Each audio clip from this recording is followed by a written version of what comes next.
Bismillahirrahmanirrahim. Assalamualaikum warahmatullahi wabarakatuh. Waalaikumsalam warahmatullahi wabarakatuh. Alhamdulillahirrabbilalamin. Wabihi nasta'inu ala umuri dunya wadin. Wassalatu wassalamu ala asrofil anbiya'i wal mursalin. Wa ala alihi wa sahbihi ajmain amma ba'du. Pertama-tama, marilah kita ucapkan syukur kepada Allah Subhanahu wa Ta'ala, yang mana pada kesempatan kali ini Allah masih memberikan banyak kenikmatan, salah satunya yaitu nikmat sehat. Jadi kita bisa berkumpul dalam parenting kali ini. Salawat beserta salam juga tidak lupa kita curah limpahkan kepada baginda kita, yakni Nabi Muhammad Sallallahu Alaihi Wasallam. Yang saya hormati pemateri parenting pada hari ini yaitu Miss Eva Kenny, dan tak lupa juga yang saya hormati kepada ayah dan bunda yang alhamdulillah sudah meluangkan waktunya untuk mengikuti parenting pada hari ini. Semoga kita semua selalu dalam keadaan sehat, Allah selalu beri kesehatan. Amin ya Allah ya Rabbal Alamin. Baik, untuk ayah dan bunda, sebelum kita memulai parenting pada hari ini, kita awali dengan membaca suratul Fatihah. Semoga acara parenting pada hari ini Allah berikan kelancaran dari awal hingga akhir. Sinyalnya juga tidak putus-putus ya. Ya. Oke, kita mulai buka saja dengan membaca surat Al-Fatihah. Suratul Fatihah, Al-Fatihah. A'udzu billahi minasyaitonir rajim. Bismillahirrahmanirrahim. Alhamdulillahi rabbil alamin. Ar-Rahmanir-Rahim. Maliki yaumiddin. Iyyaka na'budu wa iyyaka nasta'in. Ihdinas siratal mustaqim. Siratal ladzina an'amta 'alaihim ghairil maghdubi 'alaihim waladdallin. Amin ya Allah ya Rabbal Alamin. Baik, untuk mempersingkat waktu kita langsung saja ke materi parenting pada hari ini, yaitu membangun komitmen diri orang tua untuk menanamkan nilai-nilai kejujuran pada anak-anak. Kepada Miss Eva Kenny, dipersilahkan. Oke, terima kasih Miss Santi. Assalamualaikum warahmatullahi wabarakatuh. Ayah bunda, terima kasih atas kehadirannya pagi hari ini. Terima kasih untuk Mr. Arju, Miss Ningrum, dan Miss Santi yang sudah berkenan direpotin untuk acara weekend kali ini ya. Selamat pagi, salam sehat untuk kita semua. Seperti yang Miss Santi bilang, alhamdulillahirrabbilalamin ya, kita masih dikasih nikmat sehat sama Allah, karena sekarang dari segala rezeki yang dikasih nomor satu sehat sama punya uang, Bu. Sehat doang gak punya duit juga susah, Bu. Bener kan? Betul kan?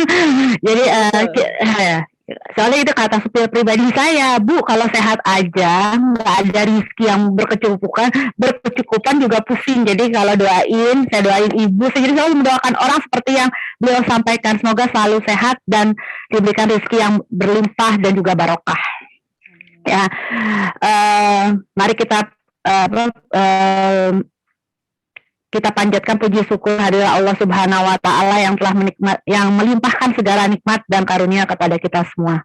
Salawat serta salam yang mari kita curahkan kepada Nabi besar Muhammad SAW, sehingga kita dapat berkumpul bersama di acara Zoom meeting hari ini ya, dengan tema membangun komitmen diri orang tua untuk menanamkan nilai-nilai kejujuran pada anak. Saya sekarang senang sekali dan saya berharap akan terus selalu begini gitu ya. Pesertanya sudah di atas 100 orang, biasanya makin lama makin menyusut. Semoga kita sebagai orang tua berkomitmen dengan diri kita untuk selalu ingin tahu, ingin selalu belajar. Jadi mungkin ayah bunda yang nanti kalau kan ini kan Zoom meetingnya tidak diwajibkan untuk on kamera seperti anak-anak sekolah gitu kan. Selagi Zoom meeting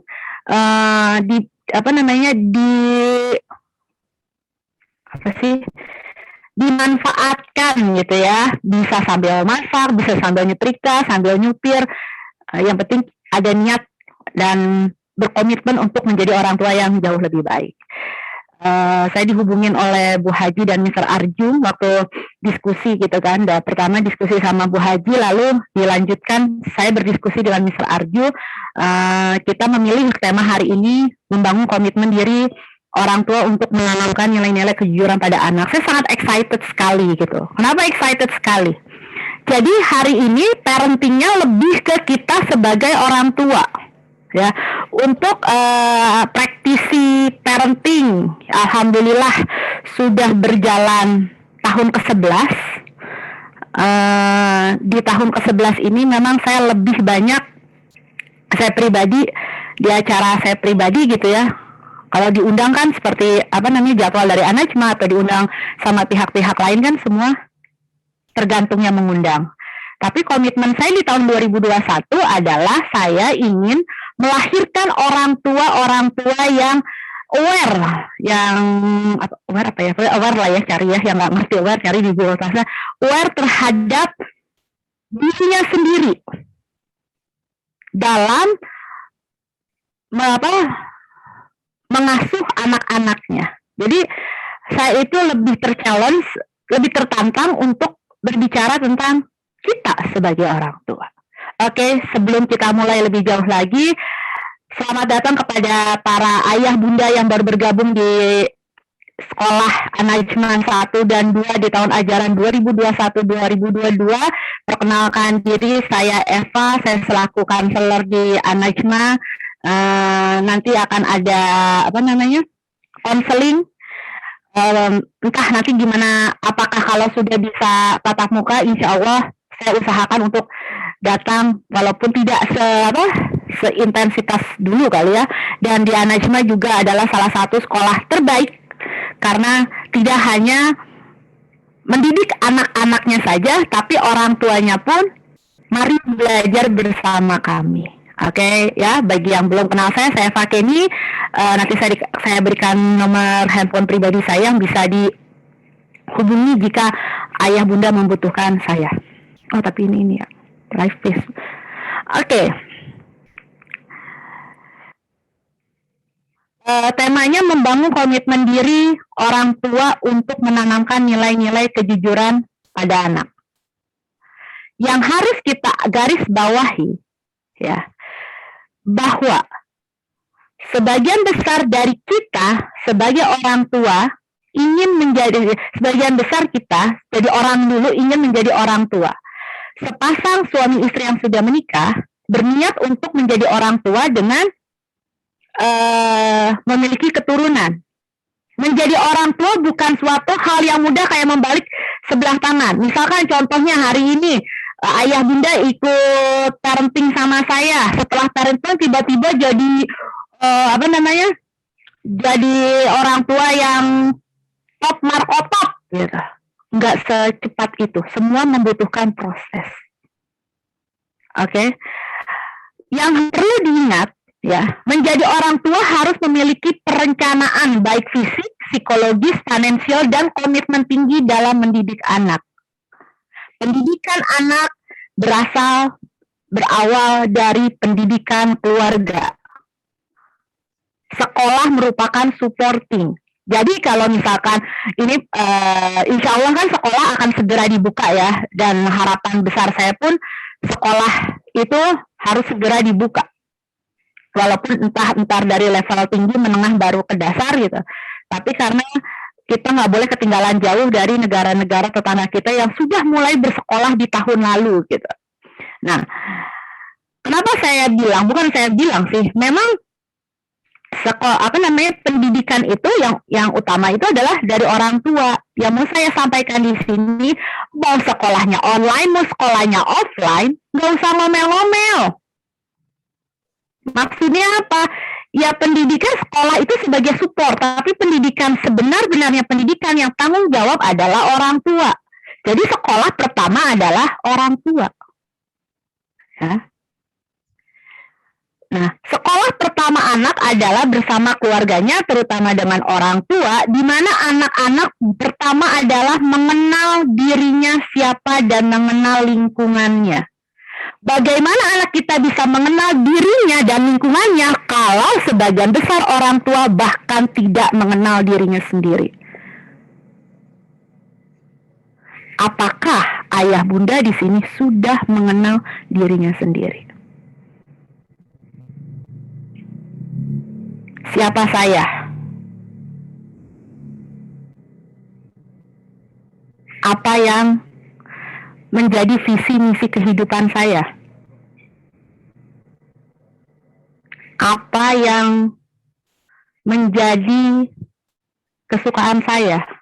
Apa yang membuat saya marah? Apa yang membuat saya bahagia? Saya orangnya seperti apa? Sebelum mendidik anak kita, kita dulu yang perlu dididik. Ya, cobalah untuk mengenal diri ayah bunda sendiri dulu, guna membantu anak untuk mengenal dirinya dan lingkungannya. Pendidikan keluarga saat ini, masalahnya lebih kompleks daripada pendidikan keluarga pada saat kita dibesarkan. Karena apa? Karena pengaruh teknologi membuat anak lebih suka bermain dengan gadgetnya dibanding berinteraksi dengan orang lain. Tidak sedikit, kan kita ngomongin kejujuran ya, saya ngeliatnya dari gadget dulu aja deh, karena ini zaman now. Tidak sedikit karena gadget anak bisa berbohong dan tidak jujur sama orang tua. Misalnya, sekolahnya masih online. Kakak, jangan main handphone dulu. Enggak, Ma, aku lagi ngerjain tugas dari Miss Santi, katanya.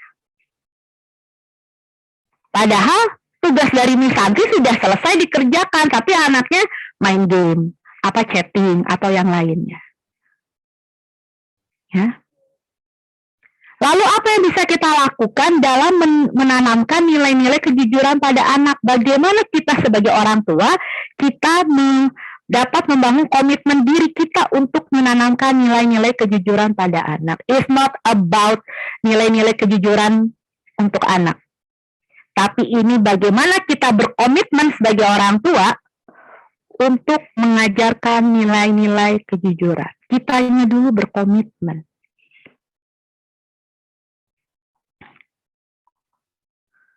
Oke? Sekarang, sebelum lebih jauh lagi, kita samakan persepsi dulu. Apa artinya komitmen? Komitmen merupakan suatu bentuk dedikasi atau kewajiban yang mengikat kepada orang lain atau hal tertentu atau tindakan tertentu. Ini menurut Kamus Besar Bahasa Indonesia. Seorang yang komitmen adalah seorang yang konsisten terhadap tujuan yang hendak dicapai. Atau suatu perjanjian atau kesepakatan. Orang yang berkomitmen itu patuh dan taat senantiasa menepati janji. Oke, sekarang komitmen kita membuat janji. Bagaimana kita dapat menanamkan nilai-nilai kejujuran pada anak kita? Setuju? Ya.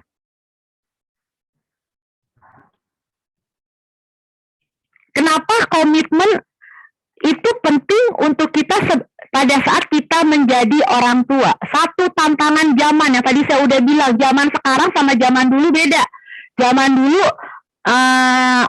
ibu kita punya anak ada nggak? Kalau saya kan 8 bersaudara ya, 8 loh. Kalau zaman sekarang 8 bersaudara, alhamdulillah sih, kalau di keluarga saya kita ada nenek, ada pengasuh gitu kan. Tapi kan ada ya, ada driver gitu. Oke lah gitu. Tapi kan ada orang yang dulu punya anak 8 tanpa pembantu, tanpa pengasuh, semua sendiri, bisa berjalan dengan baik dan benar. Tapi sekarang tahun 2021 anaknya 1 paling sampai 3. Ya ada lah yang punya 4 atau 5 tapi bisa dihitung pakai jari. Rata-rata anaknya 1, 2, 3.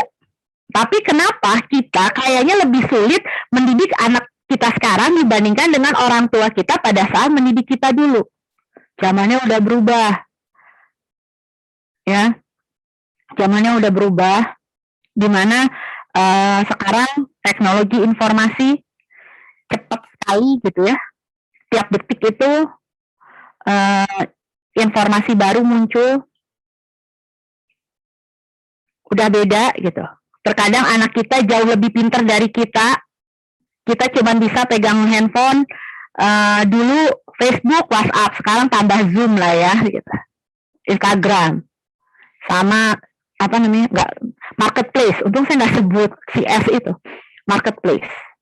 Tapi anak kita itu jauh lebih canggih loh dari kita. Mereka mikirnya itu out of the box. Kalau orang tua mikirnya A, anak tuh udah mikirnya A+++. Kayak dulu ya, waktu si kakak SD itu tuh tahun berapa? Sekarang dia udah mau kuliah. Dia waktu itu kelas 5. 11 tahun yang lalu, enggak dong. Mungkin 10 tahun yang lalu kali. 10 tahun. Ya 10 tahun yang lalu lah. 10 tahun yang lalu 2011 ya. Ya mungkin lah 2012. Pulang sekolah gitu ya. Pulang sekolah, sekolahnya di negeri. Gak ganti baju, tiba-tiba dia cari laptop. Ngapain kak? Saya tanya kan. Kak kamu ngerjain PR gitu. Ada PR dari sekolah gitu. Udah. Waktu itu kan internet udah ada, tapi nggak semua rumah punya internet gitu kan. Terus saya mikir, ngapain kamu ngerjain PR gitu. Dia langsung buka PR-nya, dia langsung searching pertanyaan-pertanyaan dari orang tua, dari guru, dia dapat jawabannya dari Google, terus dia tulis. Itu terjadi 10 tahun yang lalu loh. Di saat itu saya tahu ada Google, tapi saya nggak kepikiran bahwa anak kelas 5 SD punya ide gitu untuk kerjain PR daripada baca, nyari capek gitu ya. Dia langsung ketik Google. Itu 10 tahun yang lalu. Bagaimana sekarang anak-anak kita lebih canggih lagi karena perubahan internetnya sekarang kan lebih hitungan detik. Kalau dulu mungkin 10 tahun yang lalu masih agak lama. Nah itulah, dulu saya nggak pernah berpikir bahwa semudah itu mengerjakan PR, buka laptop, nyalain koneksi internet. Kalau dulu kan nggak 10 tahun lalu itu nggak otomatis kayak sekarang harus di hubungkan dengan modem dulu gitu kan, connecting. Nah, kerjaan PR. Nah, apalagi anak sekarang, zaman sekarang. Jadi tantangan kita menjadi orang tua itu jauh lebih berat. Yang harus diingat, yang saya nggak akan pernah bosan ngingetin bahwa orang tua merupakan sekolah pertama bagi anak-anaknya. Apalagi yang mengajarkan tentang nilai-nilai kehidupan. Ada salah satu teman saya sekolahnya di Jepang. Terus dia bilang, ih ribet banget ya sekolah di Indonesia, pelajarannya susah gitu. Terus saya tanya, saya tanya sama Bunda dulu sebelum saya ceritain ya. Ada yang anaknya di sebelah nggak? Anaknya kelas 5 deh. Nah, Bunda Faros kan kelas 5 nih. Ada nggak Faros di sebelah? Ada lagi di unmute. Atau Bunda Mirza dari 5 Harun. Anaknya lagi ada di sebelah nggak? Nggak ada. Siapa yang anaknya kelas 5, anaknya ada deket-deket, coba tanya. Nanti di chat aja ya, biar everyone bisa lihat. Atau boleh ngomong, dinyalain mic-nya. Tanya sama anak yang kelas 5 SD, waktu kelas 1 belajar apa? Saya kasih waktu 1 menit. Nah, sambil saya buka chat nih, ada chat 1. Oh ya nggak apa-apa, Mama Fauzan. Yang penting ada niat untuk belajar, off kamera. Ya. Siapa yang mau, yang ada anaknya? Mirza ada di sebelah? Nggak ada. Waktu kelas 1 itu banyak apa ya? Pelajaran tambahan. Lagi kelas 1 Mirza belajar apa? Lagi ditanya tuh. Apa anak yang kelas 5 deh? Aisyah kelas 6, kelas 1 lupa katanya belajar apa? Mirza bingung? Yang lain? Aku lupa. Oke, sekarang deh Bunda yang umurnya 30 tahun ke atas.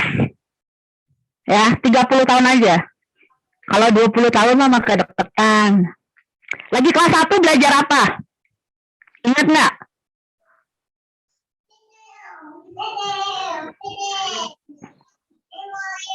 Masih belajar baca, Miss. Belajar baca apa? Belajar huruf, Miss.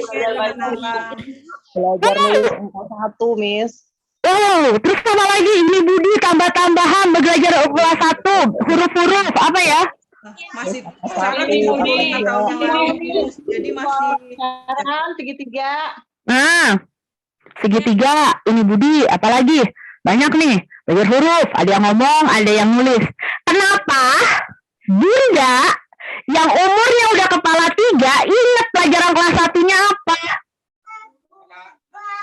Kenapa anak Bunda yang kelas 6 SD, kelas 5 SD lupa? Kenapa, Miss? Kenapa, Miss? Katanya. Kelas, ntar ya kita hitung. Kelas 6 itu kan berarti sekarang 12 tahun ya. Anggap aja masuk SD-nya 6-7 tahun. Berarti kan dia 5-6 tahun yang lalu lupa. Kenapa bunda-bunda sama ayah yang sekolahnya 20 sekian tahun yang lalu masih ingat? Karena pelajarannya dulu lebih mudah. Ya, pelajarannya lebih mudah dan pelajarannya telah disesuaikan dengan kapasitas otak anak-anak. Jadi sampai sekarang ingat, ini Budi. Udah gitu? Ini Bapak Budi. Bawahnya lagi? Ini Bu Budi. Ini Ibu Budi. Terus kakaknya Budi siapa? Wati, adiknya Budi. Pak Harun. Pak Harun. Oh, bukunya udah diganti kali. Ada nggak yang ingat sama adiknya Budi? maju, Miss, dulu. Desa Sukamaju, betul. Itu pelajaran IPS ya. Pokoknya kalau ada desa, namanya Desa Sukamaju. Kenapa kita lebih hafal dibandingkan dengan anak-anak kita?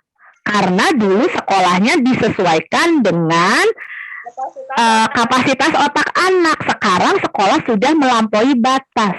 Sekolah berkesan, menyenangkan, dan tidak ada beban. Ya, dulu kelas 1, saya masuk jam 7 pagi, jam 9 udah pulang. Ya kan? Terus dulu kita kelas 5 sampai kelas 6, sekolahnya sampai jam 12, makan siangnya di rumah. Anak kita sekarang pulangnya jam 4 sore. Les lagi. Dulu ada yang les nggak? Nggak. aja. Ada les. Ya, jarang yang les. Ada yang les tapi jarang. Kalau aku dulu les. Udah gitu tapi nggak setiap hari gitu ya. Saya les dulu nggak tiap hari, tapi lesnya juga les berenang gitu loh. Lesnya tuh les yang menyenangkan gitu, bukan les pelajaran gitu ya. Kalau anak sekarang memang beban mereka lebih berat. Gitu. Jadi kita harus kita harus ngikutin apa yang Indonesia berikan secara kurikulum, sekolah berikan, kita harus ngikutin. Cuman kita tidak boleh membebankan kepada anak. Apalagi ini sampai saat ini kan masih sekolah online ya. Nanti online offline kan semua tergantung dari angka yang kena COVID gitu. Oke, balik lagi. Kenapa harus berkomitmen? Balik lagi. Tingginya angka perceraian di Indonesia. Sebelum pandemi aja sebenarnya angka perceraian di Indonesia itu tinggi. Sekarang selama pandemi angka perceraian makin tinggi. Ya, jadi kalau yang maaf ayah bunda yang ternyata berpisah ya memang trennya seperti itu ya. Mungkin biasanya kan ketemu sama ayah jarang-jarang ya. Sekarang alhamdulillah suami saya udah WFO gitu. Waktu WFH dua-duanya ya cukup lelah juga gitu. Dia lagi apalagi rumahku imut-imut gitu. Tapi kan bagaimana lagi, balik lagi ke komitmen dalam keluarga. Jadi kenapa penting? Tantangan zamannya beda, sekolahnya beda, anaknya beda. Tapi harus yang perlu kita ingat adalah kita sekolah utama bagi anak, sama bagaimana yang terakhir tingginya angka perceraian di Indonesia. Apa sih komitmen menjadi orang tua? Komitmen menjadi orang tua adalah komitmen menjadi orang tua seumur hidup. Kalau misalkan komitmen dalam pernikahan, insya Allah bisa seumur hidup, atau kalau tiba-tiba kayaknya ngerasa nggak cocok, bisa menyelesaikan komitmen tersebut. Tapi kalau komitmen menjadi orang tua, itu komitmen kita seumur hidup. Dari sejak anak dilahirkan sampai anaknya tutup usia. atau sampai kitanya tutup usia duluan. Ya. Jadi kita sebagai orang tua di sini kita harus membangun komitmen terhadap diri kita sendiri. Janji sama diri sendiri bahwa saya menikah dan memutuskan, kalau saya pakai kata memutuskan untuk punya anak. Ini tahun 2021, tidak semua pasangan menikah itu memutuskan untuk punya anak. Ada yang memutuskan mau punya anak, ada yang memutuskan tidak punya anak. Ya, zaman udah berubah.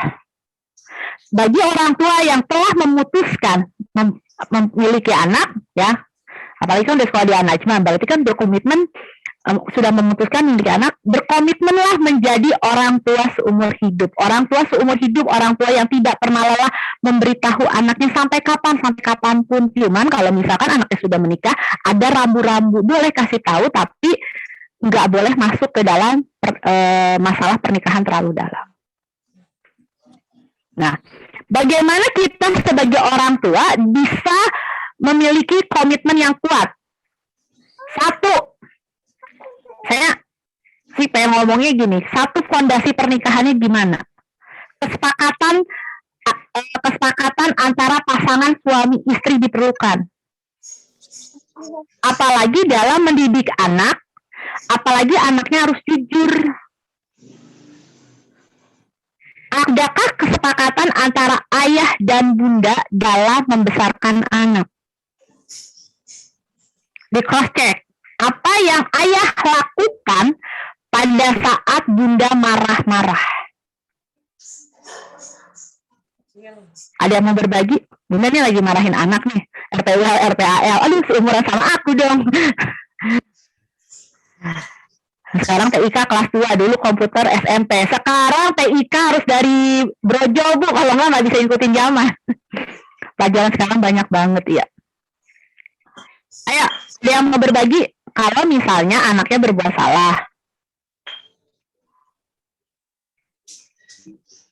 Apa yang, kan anaknya berbuat salah nih. Terus bunda marah. Apa yang dilakukan oleh ayah? Ada suaminya.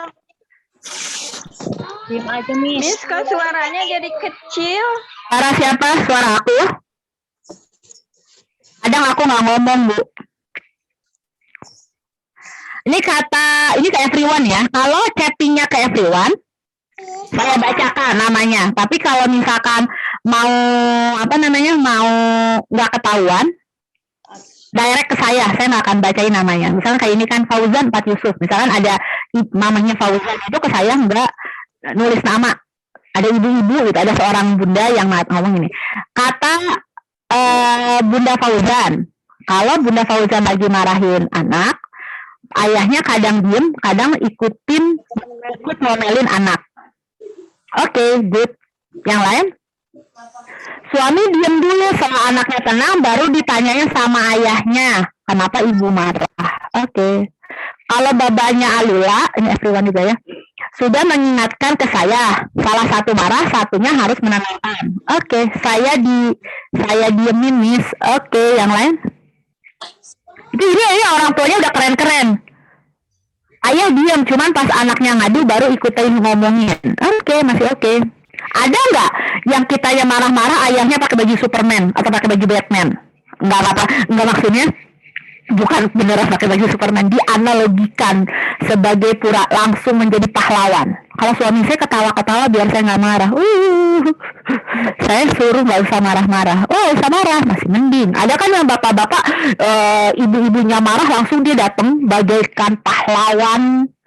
Untuk anak biasanya diem aja. Dulu saat saya marah, setelah itu baru anaknya ditanya baik-baik. Oke, kalau ayahnya mah diem dulu, abis itu baru arahin ke anaknya. Ayahnya ngediemin, Miss. Kalau mamahnya marah, terus anaknya ditanya, kalau salah suruh minta maaf sama mamahnya. Membujuk anak biar minta maaf sama ibunya dan nasihatin anak. Ayahnya diem karena kasihan anaknya dimarahin. Ini suaminya oke-oke. Ngademin, Miss, bukan ngediemin. Yang marah salah satu, Miss, kasihan kalau anaknya marah, semua kalau udah tenang baru dinasehatin. Oke, suami saya selalu diam tiap saya marah ke anak. Ada nggak yang bapak-bapak kita marahin anak, tahu-tahu bapaknya, "Ya, anak papa, emang mama kamu mau bawa sini. Ya, ada Bu. Alhamdulillah kalau itu bukan suami Ibu. Atau malah ngebelain anak. Nah, itu harus ada kesepakatan. Sekarang saya tanya balik, ayahnya marahin anak, apa yang Ibu lakukan? Ngomelin bapaknya. Ngomelin bapaknya. Oke, setuju. Terus? Ikut balikin. Diam aja. Belum aja. Gantung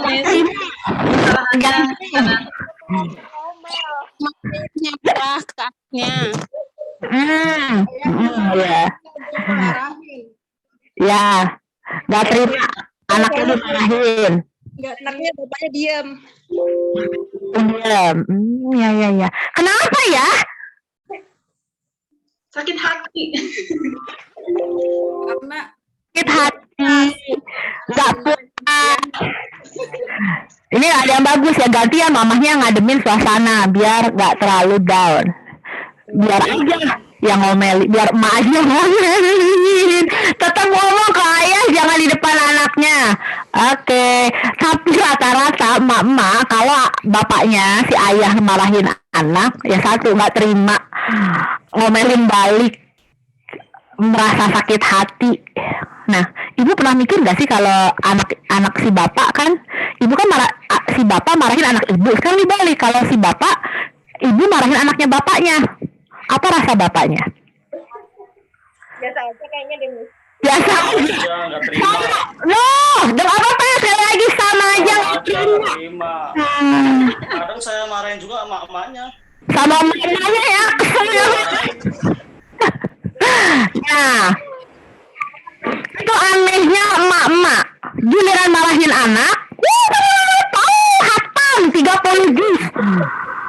Tapi kalau bapaknya ngomelin, sakit hati. Dia bikinnya bareng, Bu. Itu anak berdua, kagak apa-apa. Kalau misalkan bapaknya lagi nasehatin anaknya, bapaknya juga punya alasan. Kenapa harus sakit hati? Kecuali yang marahin Pak RT. Boleh lah, ngapain tuh Pak RT yang ngomelin anak gue lah, bapaknya yang ngasih tahu. Bapak juga sama perasaannya sakit hati. Saya diem aja. Nah, yang mau saya sampaikan di sini, perlu ada kesepakatan suami istri. Banyak yang udah bagus. Misalkan ibunya marah, bapaknya sebaiknya diam dulu. Kalau mau ngomongin di belakang anak, nggak boleh bela anak di depan anak. Ngomong di belakang. Jangan sampai kayak tadi bapaknya marahin, ibunya ngomel. Misalkan anaknya nggak jujur. Misalnya, ketidakjujuran yang paling gampang. Ini mungkin zaman saya ya. Zaman anak kita masih gini nggak? Kalau di rumah beberapa kali. Neng, beliin Royco dong ke warung, kasih 5.000. Berapa biji mah? 1 aja. Kalau beli Royco uangnya 5.000, kembaliannya berapa Bu? Kita cuma beli 1. Berapa? Royco tuh gope apa 1.000 sih? Gope ya? Gope, berarti kembalian 4.500. Udahlah, Mas, ini Royco-nya ya ibu langsung masak kan? Ce. Anaknya balikin uang apa enggak? Ada anak yang balikin duit, ada yang bilang jatuh di jalan gitu kan, akhirnya marah. Nah, itu contohnya, misalkan disuruh ke warung beli sesuatu, kembaliannya nggak dikembaliin, marah. Ini harus ada kesepakatan, nggak bisa si ayah sama si ibu beradu argumen di depan anak, oke? Ya, jadi kalau misalkan satu marah satu diem, nggak apa-apa. Gitu dulu daripada yang satu marahin, ya yang satu belain. Ya, itu. Kalau mau punya komitmen tinggi harus sepaham antara suami sama istri. Kalau belum bisa sepaham, sebaiknya salah satu diam sejenak. Komunikasikan di dalam kamar, di mana nggak ada anak-anak. Kedua, harus menjadi contoh yang nyata dalam kebiasaan baik. Komitmen ayah dan bunda juga menguatkan serta mempermudah proses pembentuknya kebiasaan baik di dalam keluarga. Ini kita ngomongin kejujuran. Kayak tadi disuruh beli Royco nggak ini ya, nggak jadi sponsor. Disuruh jadi beli penyedap rasa. Misalnya disuruh beli garam ke warung. Ibu host bisa tolong di mute kecuali suara saya.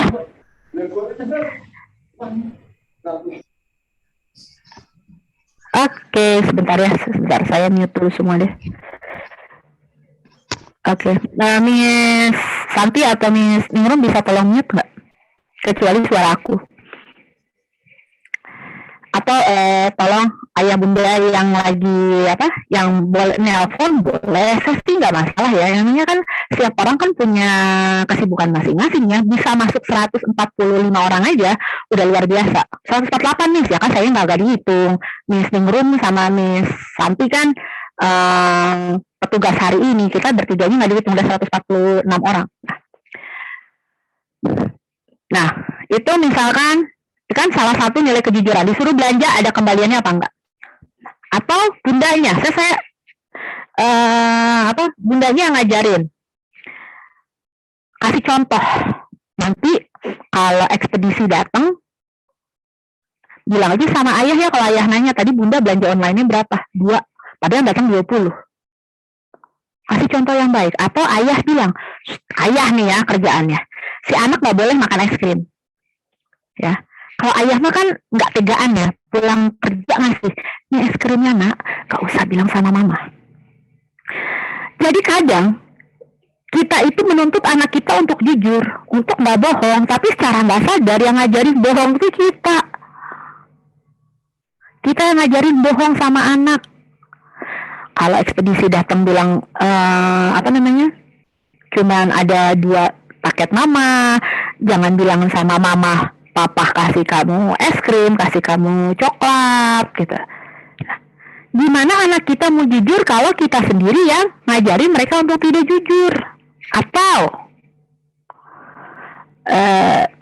rahasia umum, sekolahnya lagi online, guru itu kan tahu kemampuan anak gitu ya.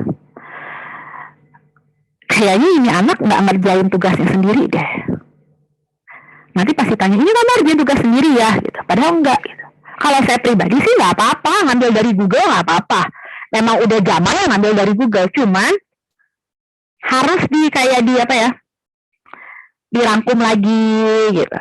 Jangan kayak waktu saya ngajar kuliah ya, ada mahasiswa saya ngasih makalah, dia print dari Google, alhamdulillah sama iklan-iklannya di print. Terus saya kan dosen killer, kalau Bu Haji kan dosen baik ya, Bu Haji itu dosen baik, Bu Haji Nur Hidayah tuh. Oh saya kan dosen killer, saya cuman gini, saya nggak sebutin namanya. Terima kasih, saya sudah baca makalahnya. Alhamdulillah ada 5 makalah yang sama ya, dari judul, dari isi. Berarti kan dia download, tapi dia agak pinter, iklannya kagak dimasukin. Ya saya senang kalian sudah berusaha minimal cari-cari di internet, langsung di print. Saya juga senang sekali ada mahasiswa ya, alhamdulillah, saya namanya nggak saya sebutin, pinter sekali, saking dia berbakat ya, makalahnya ada iklan-iklannya. Terima kasih untuk sponsornya, misalkan sponsornya apa, Indofood,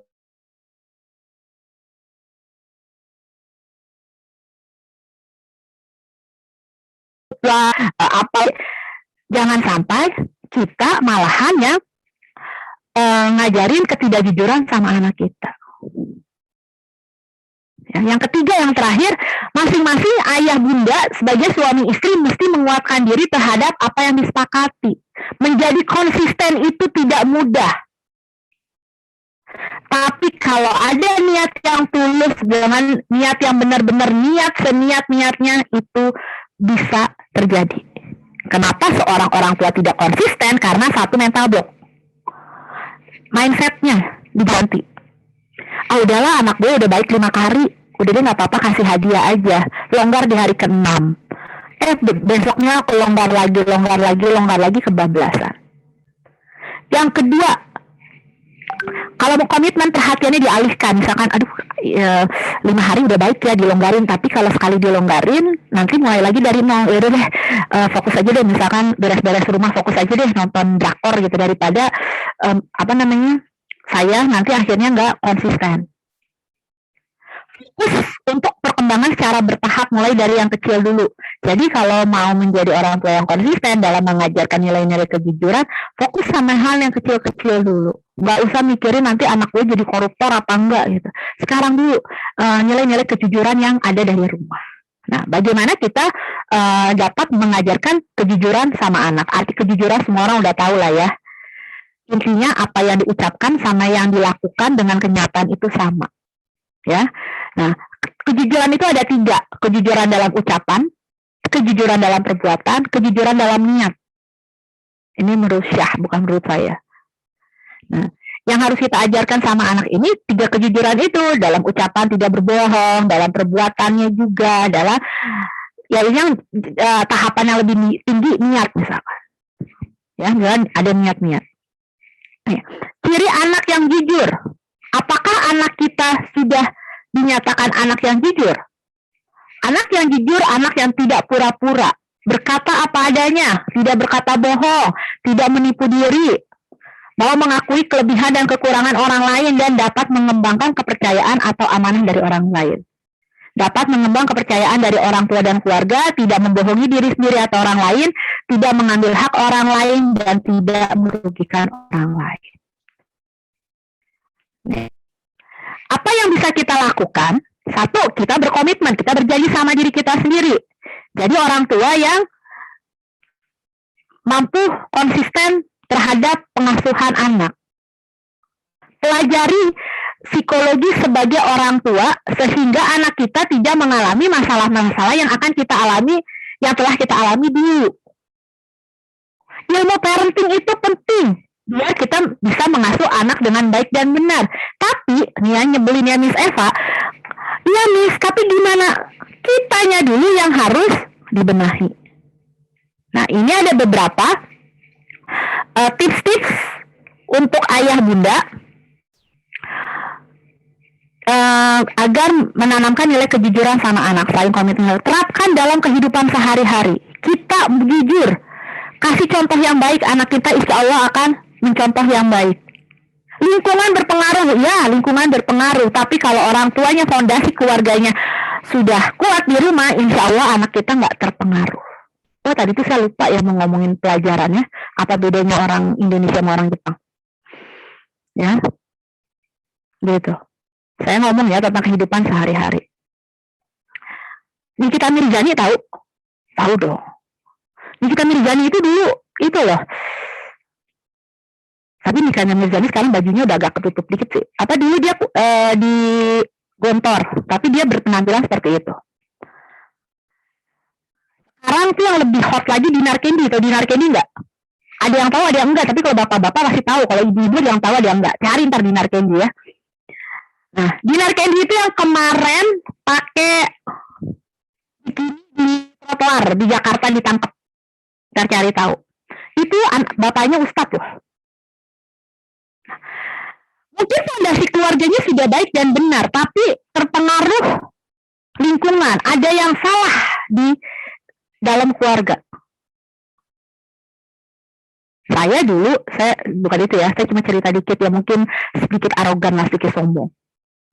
Saya dulu dari SMP tinggal pisah sama orang tua, jauh. Jadi kalau mau ketemu orang tua harus naik pesawat gitu kan. Waktu mama saya mau pulang, habis nganter saya sekolah, mama saya itu di airport ngomong gini, inget ya,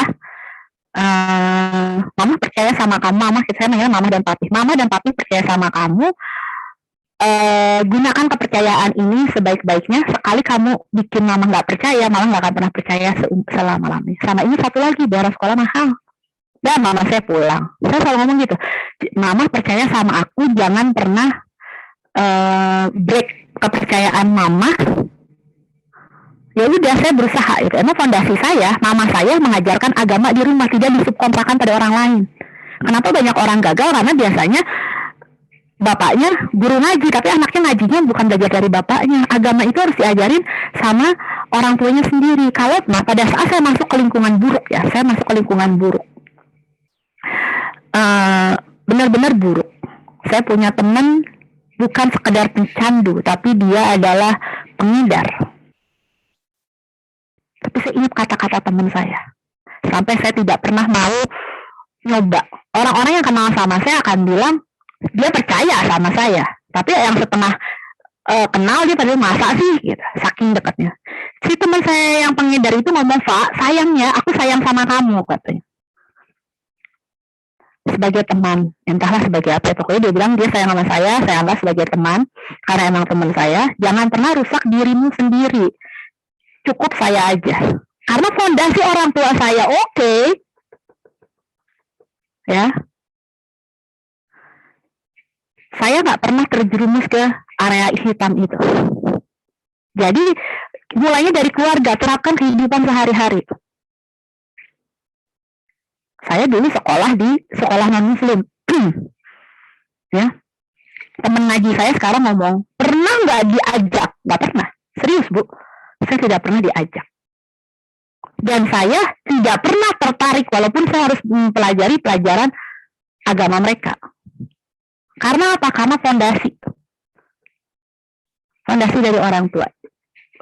Puasa, saya puasa. Malah saya dulu lebih rajin puasa Senin Kamis daripada sekarang gitu. Ya, jadi apapun itu terapkan dari kehidupan sehari-hari, bukan nilai kejujuran aja, semua nilai-nilai kehidupan. 2, berikan pengetahuan dan keyakinan bahwa Allah Maha melihat. Ya, kalau mama saya itu nggak ngomongnya Allah Maha melihat, mama saya cuma bilang ya diyakinin aja. Tapi kenapa saya bisa?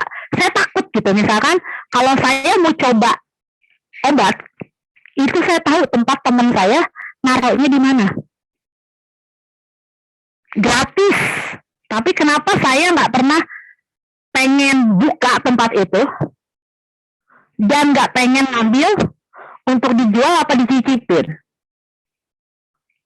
Karena balik lagi, kalau nilainya udah fondasinya saya kuat, nggak ada keinginan walaupun masuk lingkungan buruk, ya apapun itu. Jadi kasih tahulah sama anak dari sekarang, Allah tuh Maha melihat. Ya caranya beda-beda ya. Kalau mama saya kan nggak ngomong Allah Maha melihat, itu cuma mama percaya aja sama kamu.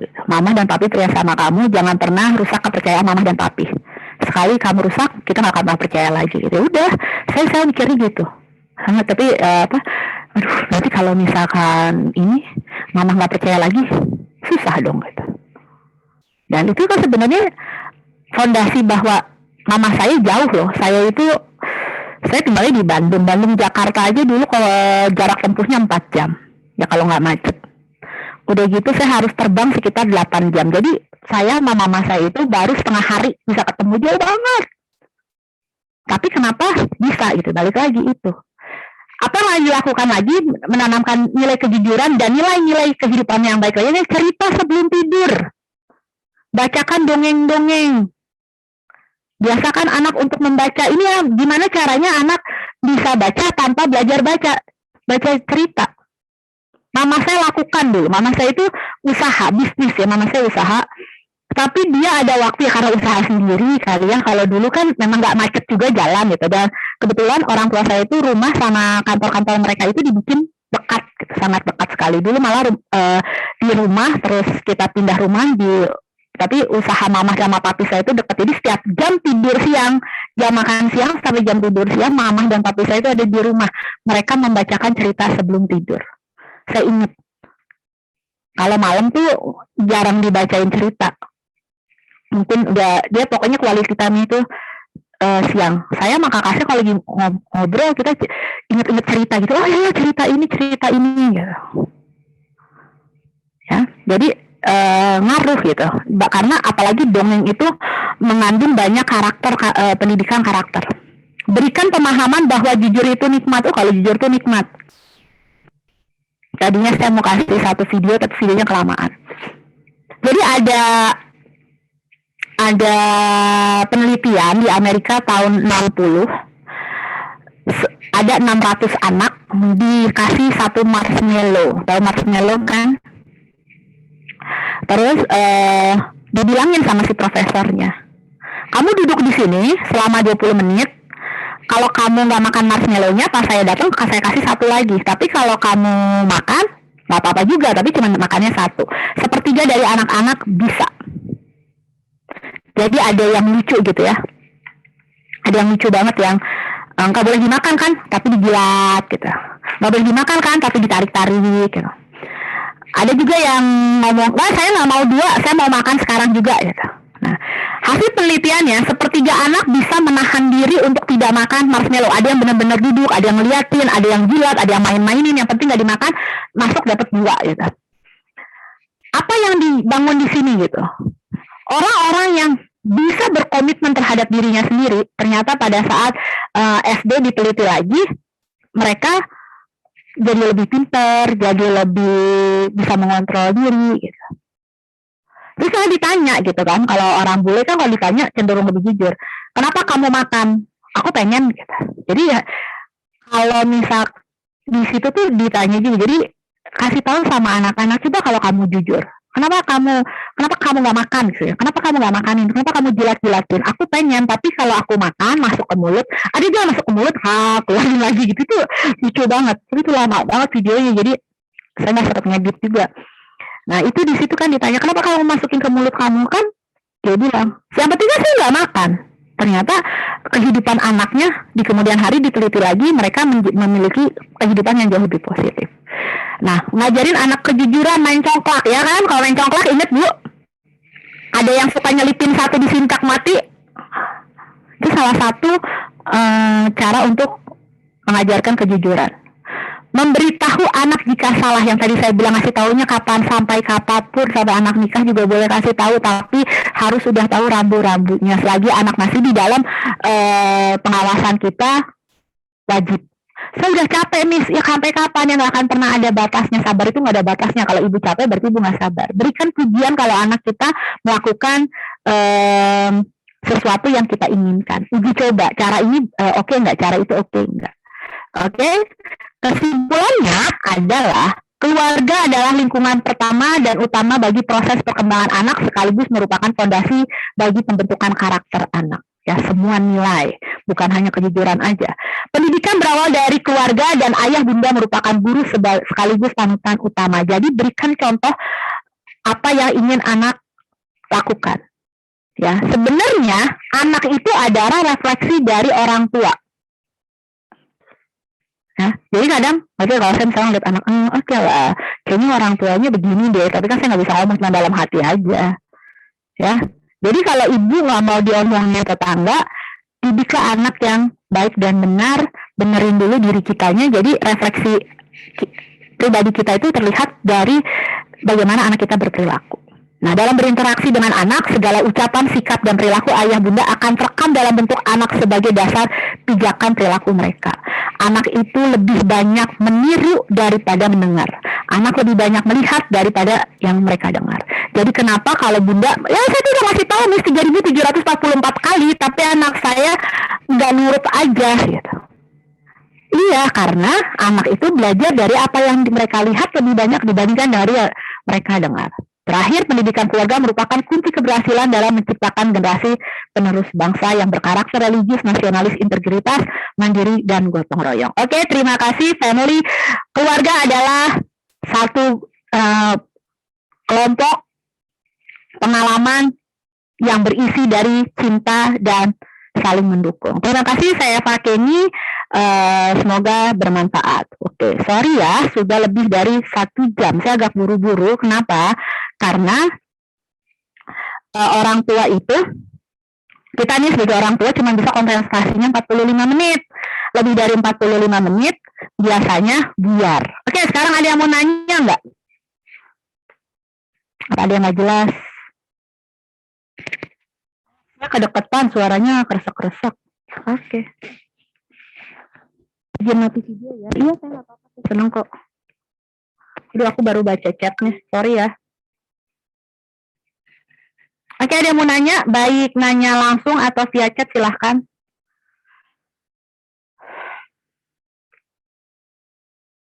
Nggak resen aja. Oke. Nggak ada yang mau nanya, saya yang nanya ya.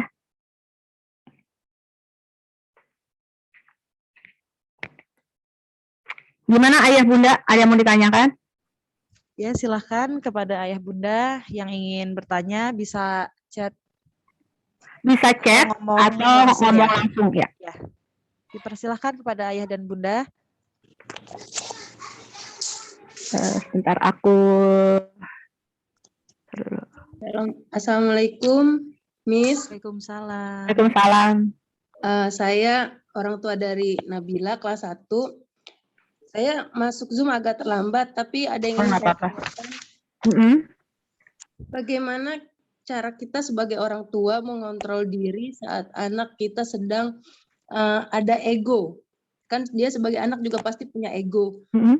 Bagaimana cara kita sebagai orang tua untuk menahan diri kita saat anak memperlihatkan egonya kepada kita? Terima kasih. Contohnya gimana? Semisal gini, dia ada anak kan ada mut-mutannya lagi saat nggak mau belajar atau enggak. Dia kan biasanya kan pasti kan, kalau saya di keluarga saya memang dari kecil kami selalu kasih ke anak, arahan ke anak kalau mereka boleh memberikan argumen. Mm-mm. Saat mungkin saya nggak tahu juga itu benar atau enggak, tapi ada kalanya anak saya mempertahankan argumennya. Semisal saya nggak mau belajar, katanya. Miss-nya nggak jelas, atau ini internetnya masuk keluar terus, karena saya jadi males gitu. Nah, bagaimana cara kita mempertahankan? Kan kita sebagai orang tua rasanya ini kok anak nggak mau belajar atau gimana kayak gitu. Sedangkan dia mempertahankan egonya juga. Nah, bagaimana cara kita sebagai orang tua mempertahankan diri kita biar ada barrier antara mereka sama kita, biar ada klop gitu, Miss. Bagaimana cara kita? Apa kita harus berusaha memberikan argumen juga, atau kita berusaha menarik diri dulu, atau bagaimana menurut Miss Eva? Terima kasih. Jadi anaknya kelas 1 ya, usianya berapa tahun? Usianya mau 7 tahun, Miss. Mau 7 tahun, berarti 6, sekian ya. Oke, sebenarnya sih gini sih Bu. Kalau aku ya, jadi tuh, tadi kan saya juga ngebahas sedikit tentang fondasi keluarga gitu. Jadi satu keluarga itu harus punya fondasi. Ya, satu keluarga itu harus punya fondasi. Fondasi itu berisikan apa sih? Gitu. Berisikan komitmen antara si ayah dan bunda. Aku share screen sebentar. Ya. Nah, kalau misalkan satu keluarga itu udah punya fondasi yang kuat, salah satunya fondasi keluarga, fondasi menjadi orang tua. Ya. Jadi orang tua itu harus punya fondasi. You're different. Nah. 8.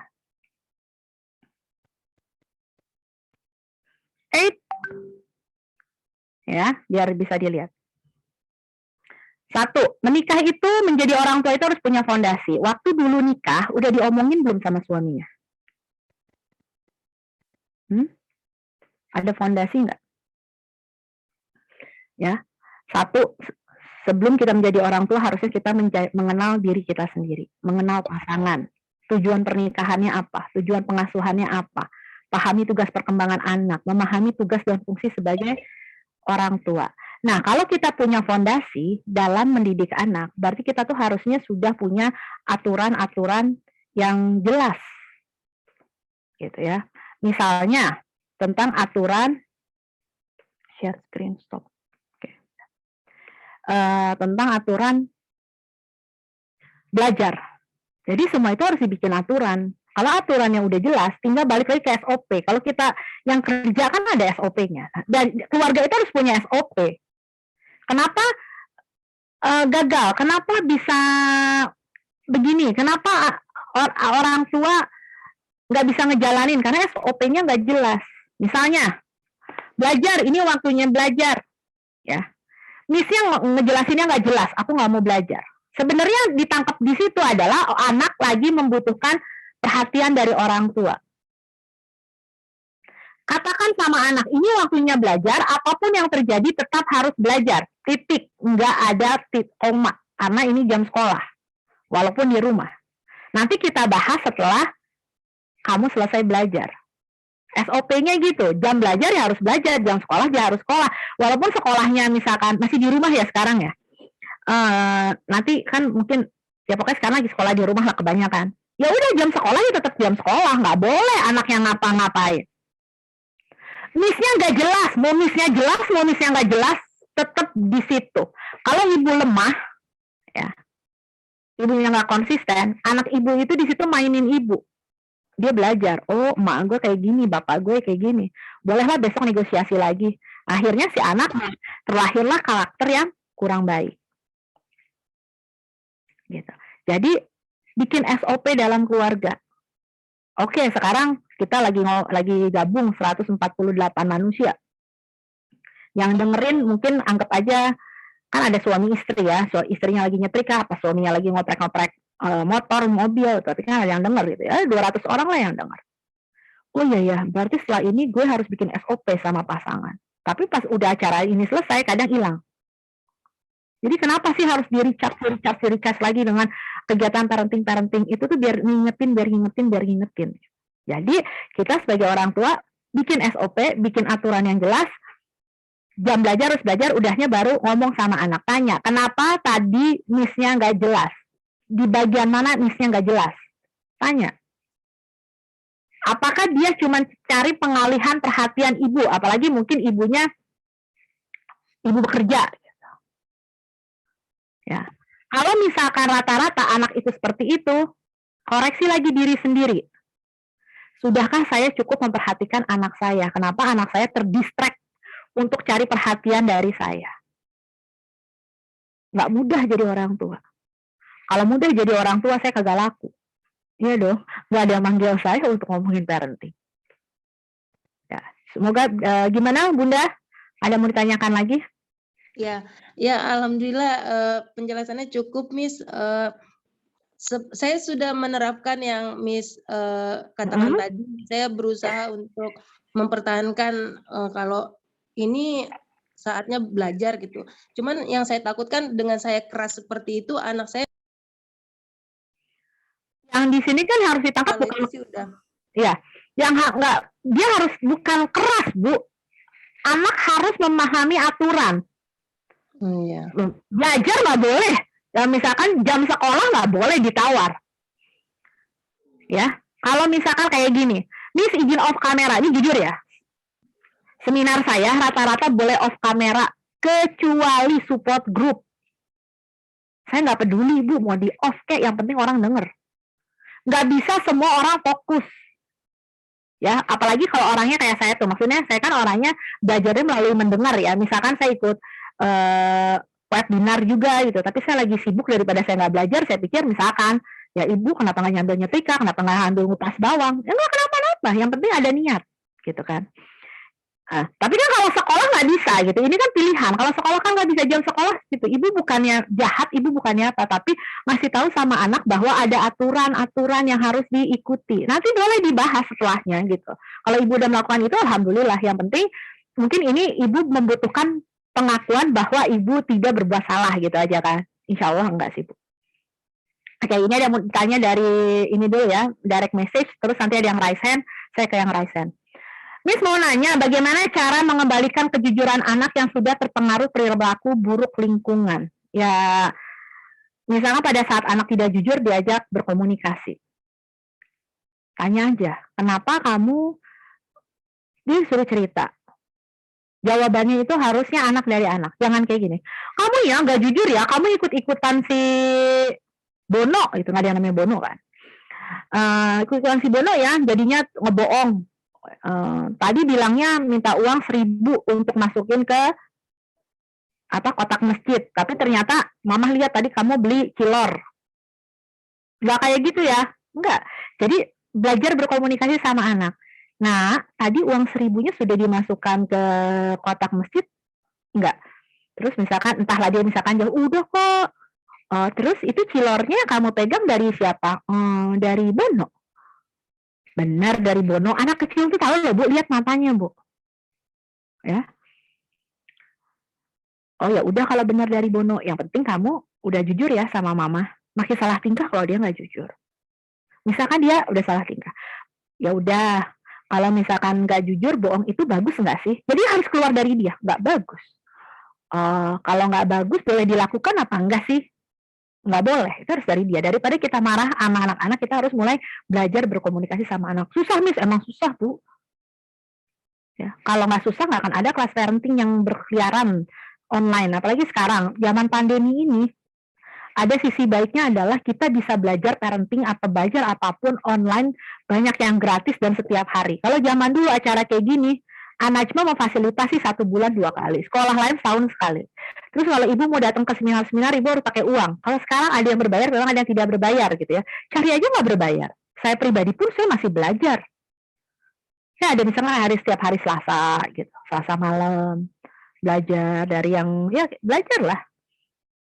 Nanti malam saya akan belajar gitu ya, walaupun kalau sama temen akhirnya partneran gitu, karena dia orang filsafat, saya orang psikologi, kita partner. Tapi setiap malam Selasa malam sama Sabtu malam tuh pasti saya ikut webinar.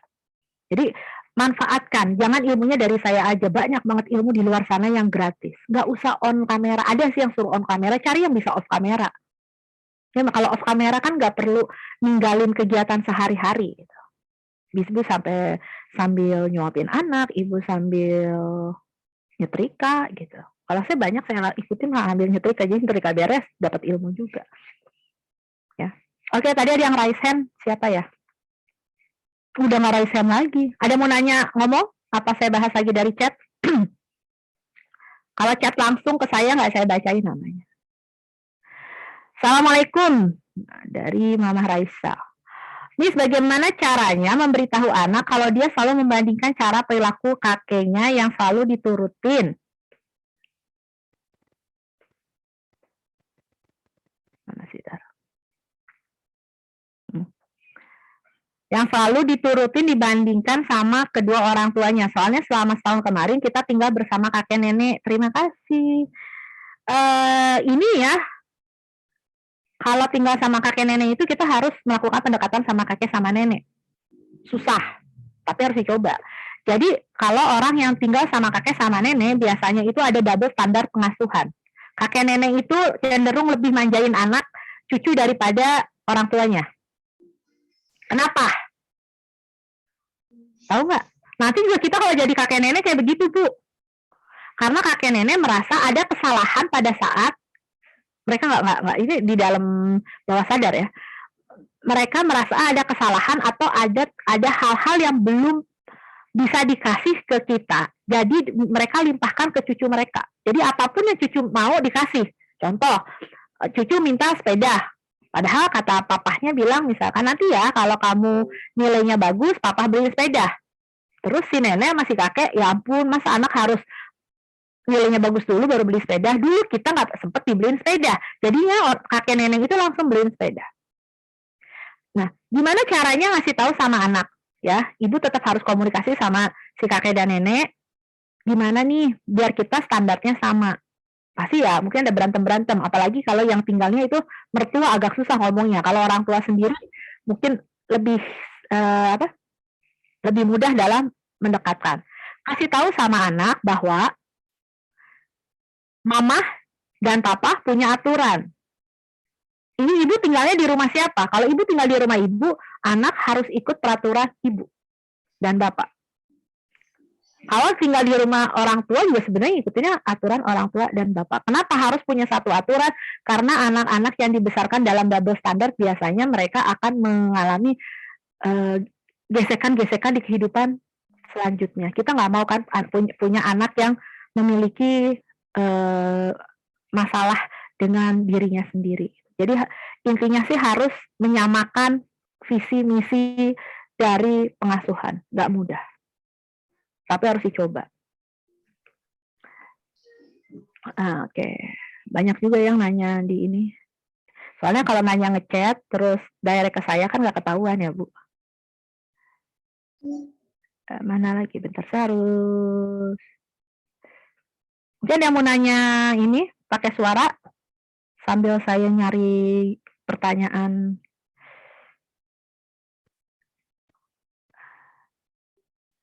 Tadi mana udah? Assalamualaikum. Jangan yang temperamen. Oke.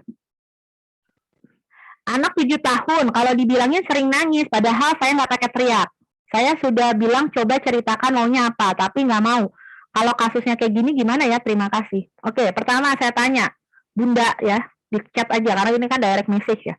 Bun, waktu hamilnya gimana? Bundanya bahagia, apa sedih, apalagi ada tekanan, apa gimana? Itu berpengaruh. Ya, mungkin waktu anak pertama bukan. Hamil anak pertama itu berat. Beratnya apa? Rata-rata ya, sebagian besar ada yang sudah berkemampuan sih beli rumah sendiri gitu. Ada mungkin berkemampuan beli rumah sendiri, tapi orang tua nggak ada yang nemenin, jadi tinggal sama orang tua, ada tekanan-tekanan gitu ya. Apalagi misalkan tinggal sama mertua, bukan tinggal sama mertua itu nggak baik, tapi masalahnya pada saat kita baru nikah, kita lagi mengenal pasangan kita. Pacaran 10 tahun itu nggak ada artinya kan, pas sudah nikah beda kan. Nah, kita lagi kenal suami kita, lagi kenal istri kita, kita juga harus mengenal keluarga dari istri kita. Jadi banyak tekanan-tekanan batin gitu. Tertekan nggak waktu itu tinggal di mana, waktu itu kontrak atau punya rumah sendiri, waktu hamil itu kondisi ekonominya gimana, waktu hamil itu seneng nggak hamil, apa kaget, itu semua pengaruh.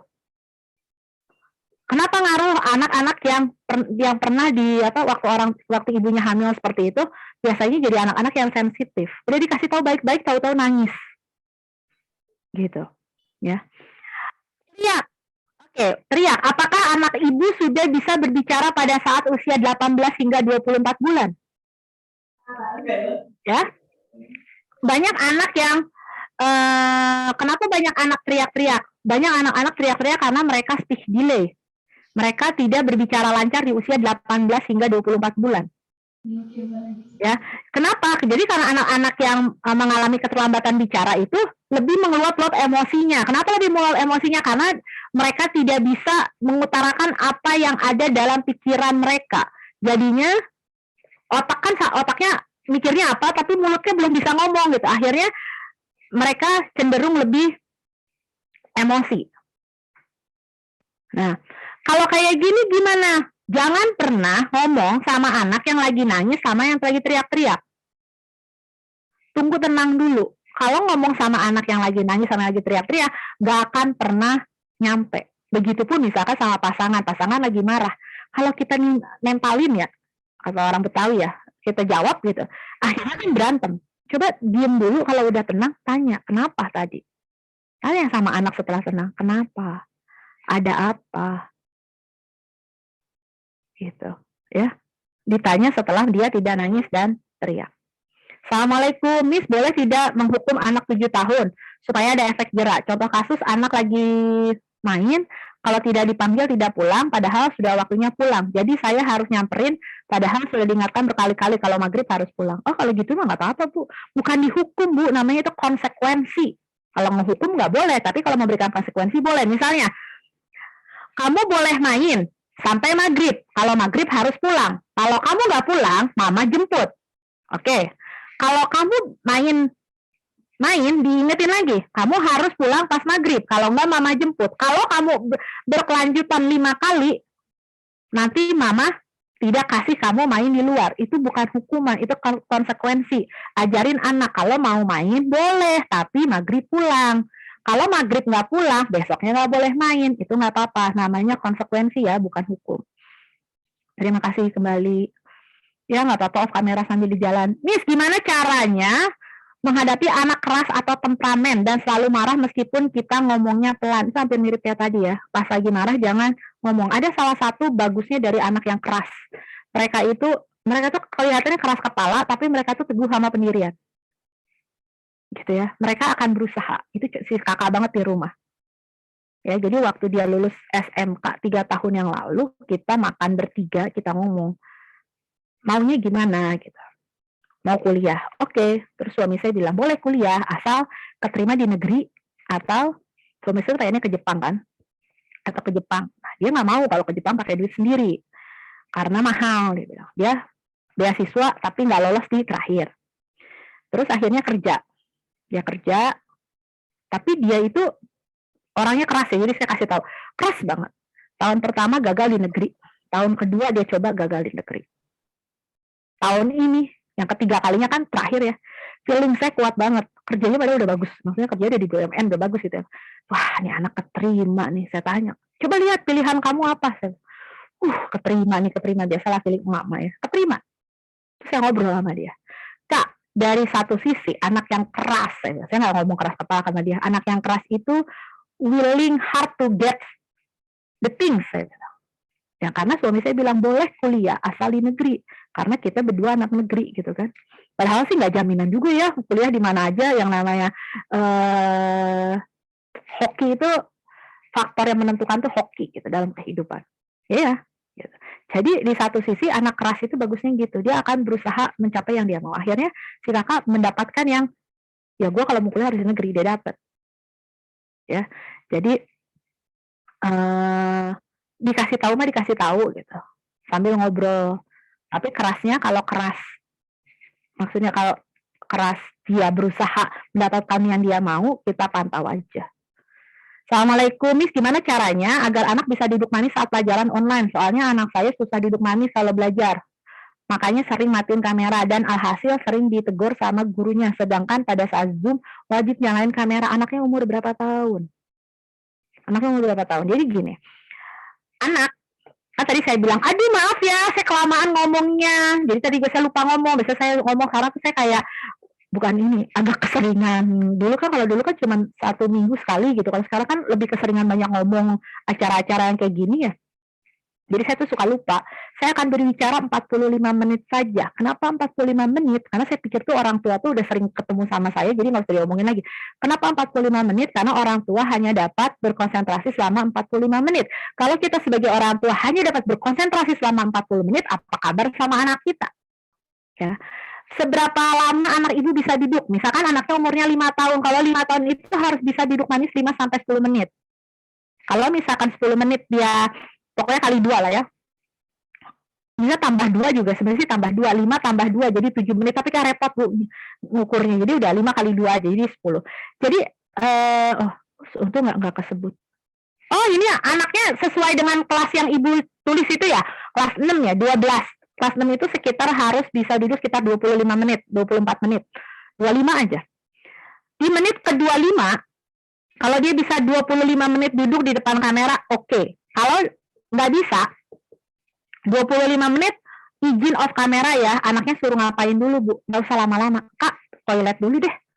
Kak, ambil minum, yang penting dia gerak terus dia duduk lagi. Jadi harus ada jeda. Ya, ini kelas 6. Jadi dia harus, kelas 6 itu antara 12 tahun, dia harus bisa duduk 25 menit. Nah, kalau misalkan nggak bisa, di cross check makanannya. Dicoba kurangin gulanya sama tepungnya, agak tenang. Susah, emang susah, tapi kan kurang. Dikurangi, bukan nggak boleh. Contoh, sehari makan gorengan 10, berarti dicoba dikasih 9 dulu, jangan langsung dikasih 5. Kuranginnya dikit-dikit.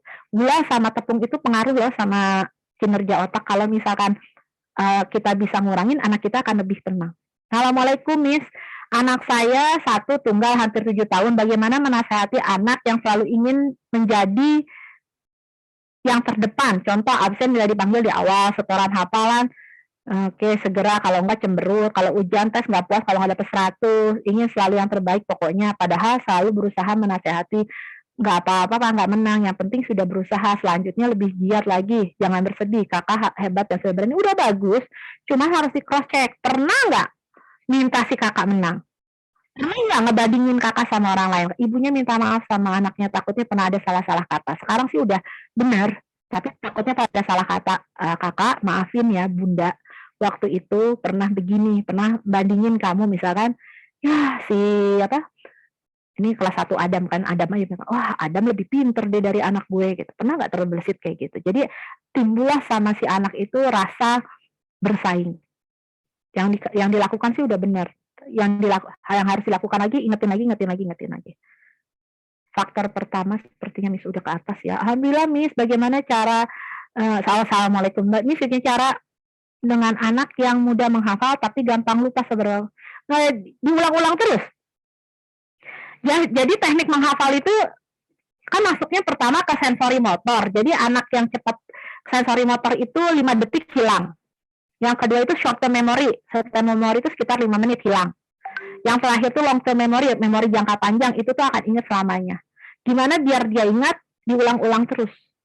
Nah, orang itu ada yang belajarnya cepat ingat, cepat lupa. Ada yang lama ingat, lama lupa. Ada yang lama ingat cepat lupa.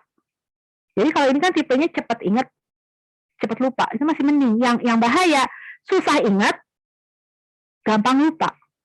Jadi harus diulang-ulang lagi. Mungkin anak ibu butuh pengulangan, di drill ya. Ini saya itu tipe orang tua yang saklek, jadi 3 kali saya kasih peringatan dan dilanggar, nggak segen tuh untuk mukul. Nah mukulnya nggak boleh Bu, tapi kalau sakleknya nggak apa-apa, dikasih konsekuensi. Ya, gimana ya Miss? Kadang rasa takut anak terpengaruh pergaulan buruk. Mohon pencerahannya. 1. Kenapa ibu mukul anak? Apakah ibu dulu korban dari dipukul sama seseorang?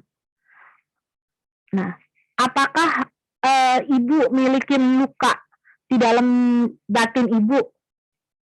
Apakah ada ketakutan di dalam diri ibu? Nah, tadi yang saya bilang di awal, kalau mau jadi orang tua yang baik, yang luar biasa, kita yang harus menjadikan diri kita baik dulu, kenalin sama diri kita sendiri dulu, selesaikan masalah-masalah yang ada di dalam diri kita.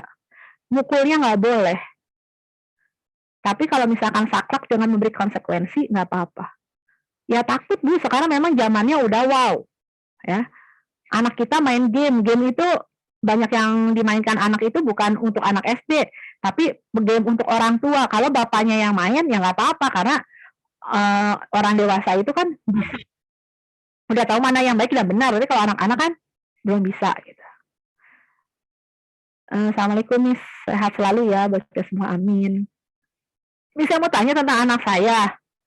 Tapi kan ibu private ya, saya nggak kasih. Tapi tolong jangan disebut nama dia ya. Dia ada dekat saya. Oke, anaknya ibu lah. Ibu juga kan direct message.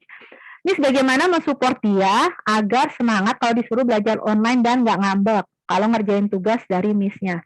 Stres saya, udah mau masuk Zoom tiap hari. Kadang dia nangis kalau lagi Zoom. Lari ke kamarnya bilang sama ayah. Terus ayahnya marah sama saya. Jangan galak-galak sama anak. Ya, akhirnya saya berantem sama ayahnya. Kenapa anak malas Zoom? Jadi intinya gini, bangun tidur semua TV, gadget nggak boleh dikasih sama anak, ya. Jadi pagi-pagi itu harus, ya kalau nggak hening juga, nyalain murota gitu. Misalkan anaknya lagi hafalan surat apa, diulang-ulang gitu ya, atau dengerin lagu-lagu gitu ya. Tapi bagusnya murotal aja sih, biar anaknya hafal hafalannya. Intinya, coba ibu di cross check ya semua ayah bunda. Pagi-pagi anak udah pegang gadget nggak? Nah pagi-paginya anak udah nonton TV nggak? Nah jangan-jangan itu yang bikin masalah anaknya nggak mau Zoom. Jadi pagi itu seharusnya hening ya, kalau nggak hening murotal udah. Ya, kalau nggak mau murotal ya misalkan dengerin lagu-lagu yang positif lah. Ya, Miss malah matiin kamera sambil masak. Iya itu nggak apa-apa, luar biasa, saya seneng kok. Miss, anak saya susah makan. Gimana tipsnya menghadapi kayak gitu? Kalau makan dikumur, lama dikunyah nggak ditelan-telan. Terima kasih.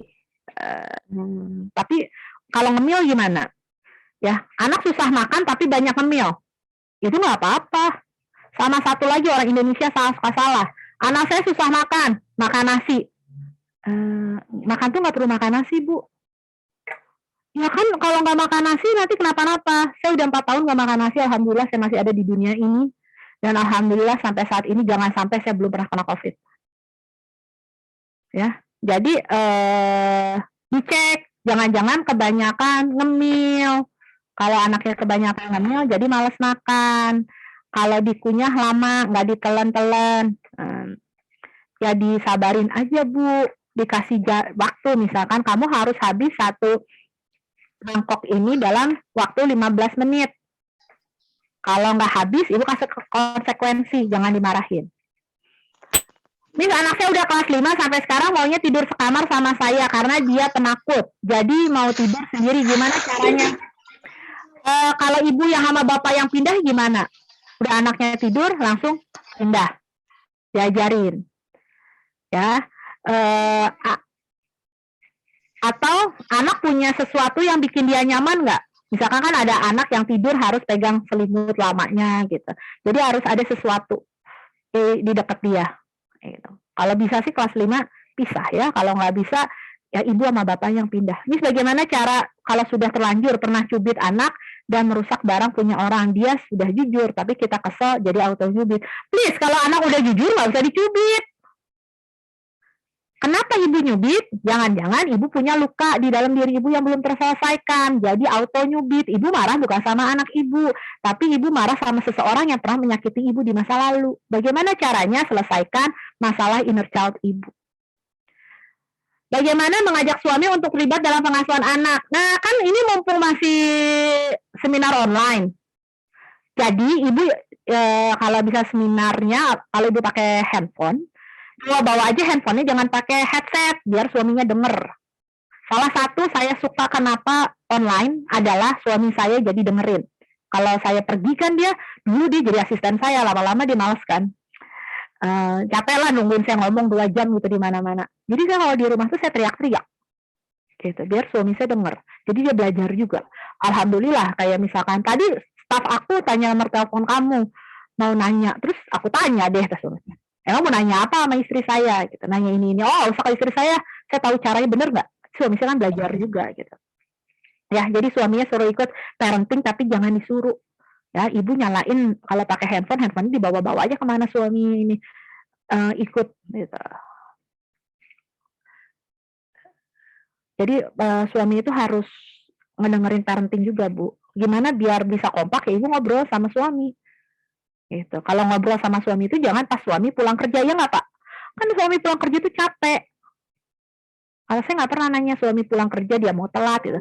Suami saya itu kadang ya kalau pulang telat gitu, dia tuh akan nelpon saya. Aku macet ya, atau dia WA. Oh iya, aku tahu macet. Ngapain sih ditelepon? Kalau nggak macet juga meeting. Kalau aneh-aneh kan ada Allah. Kan balik lagi udah ditanamkan lah sama orang tua saya kan Allah maha melihat, ya udah itu aja. Yang dosa kan dia bukan aku. Tapi kalau gitu dia malah kayak kangen gitu. Aduh, bete banget nih, macet. Aduh, mau pulang macet, jadi aku tunggu aja di kantor. Gitu. Saya percaya aja. Jadi ngomong sama suami itu jangan pas dia pulang, karena dia tuh udah capek, macet di jalan, capek sama kerjaan. Tunggu tenang dulu, pas lagi berdua. Entah ada anak-anak ya, kalau ini parenting orang dewasa, saya kasih tahu tips yang gitu. Kalau nggak ntar ibu WA, ntar aku kasih tahu. Gimana cara langsung gitu ngomong sama suami untuk terlibat dalam pengasuhan anak. WA aku aja. Tanya sama Miss yang nomor aku. Miss gimana ya ngatasin anak yang suka berbohong? Terus ditanya sih jawabnya jujur. Tapi awalnya selalu berbohong. Tingkahnya agak bangkang. Umur 7 tahun. Keseringan kalau dibilangin suka ngeledek gitu.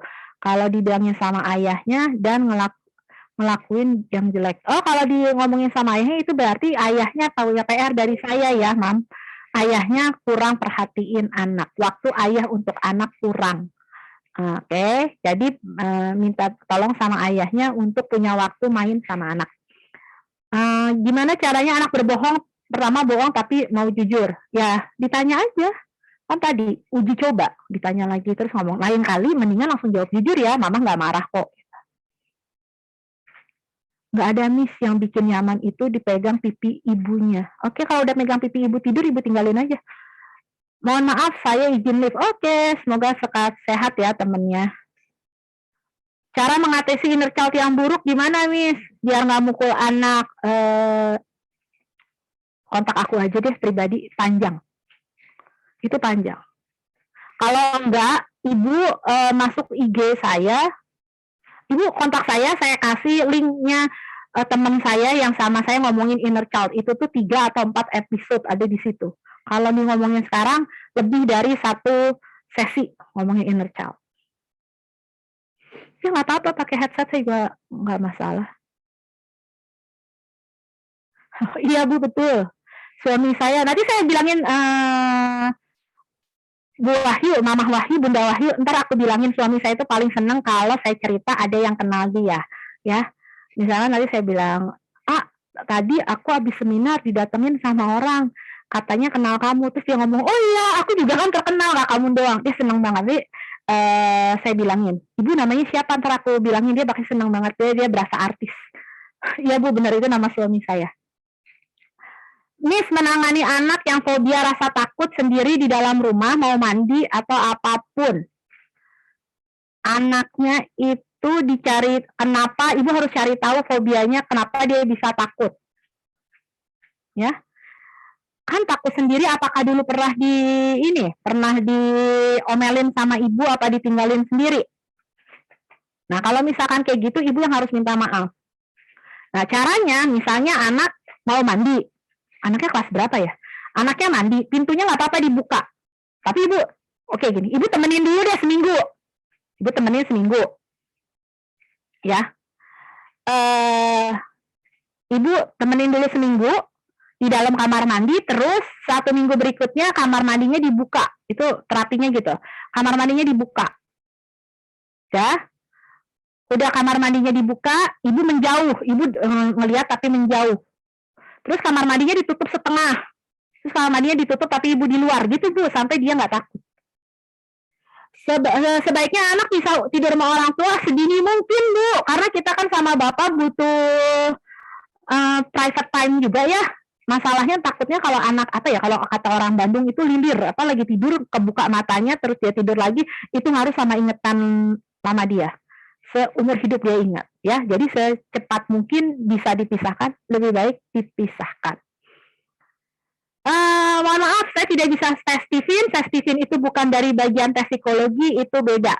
Kalau ibu punya tes Stephen, jangan pernah sekali-sekali bawa ke psikolog, ditolak ya Bu, beda jurusan. Anaknya kelas 1 SD baru masuk. Anaknya mana? Saya lupa. Oke.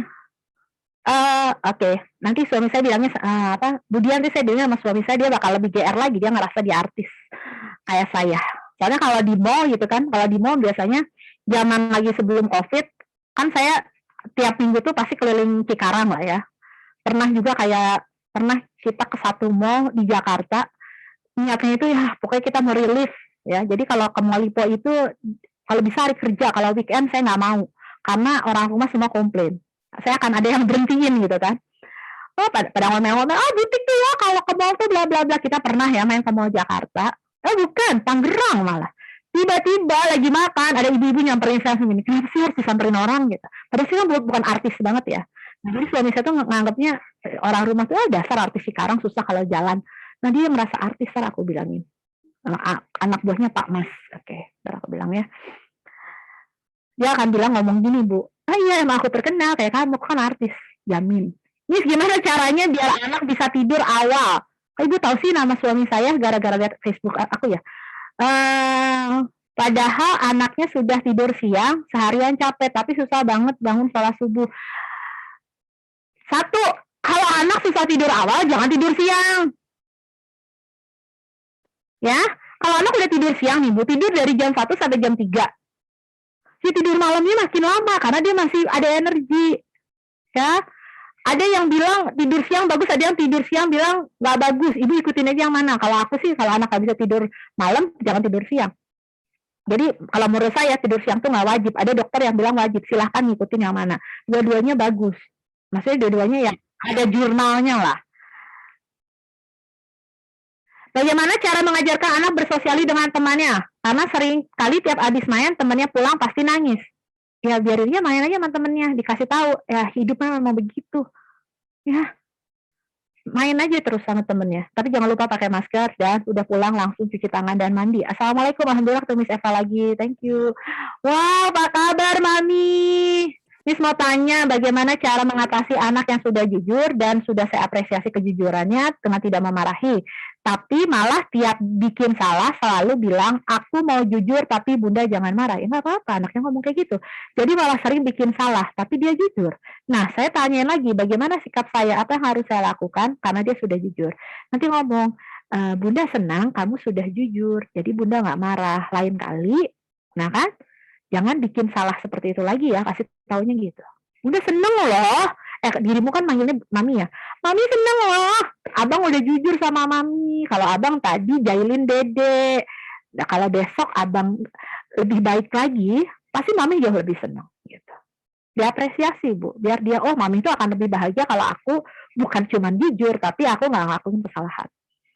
Miss gimana caranya nggak mau dengar kata-kata mamahnya? Kayak kalau mamah lagi ngomong, mental semua nggak ada yang turutin. Ibu ngomongnya kayak saya nggak? Kalau mama udah bilang sama kamu 346 kali, tapi kamu tuh nggak denger-denger. Mama tuh pusing tahu, mama tuh udah ini tuh harus nyapu. Udah nyapu tuh mama harus masak, jadi papa kan mau pulang, aduh jemuran belum bikin. Nah cek ya, emak-emak itu kalau ngomong kayak saya.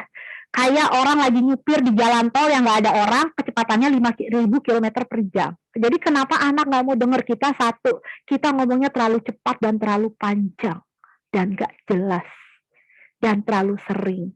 Jadi kenapa anak kalau bapaknya yang ngomong nurut, karena bapak-bapak jarang ngomong, sekali ngomong kena. Nah, jadi kalau ibu mau ngomong sama anak, coba 3 kalimat aja. Bunda marah, Bunda mau bicara. Gitu. Coba belajar kayak gitu. Kalau ibu ngomongnya kayak tadi saya, insya Allah anak nggak pernah denger.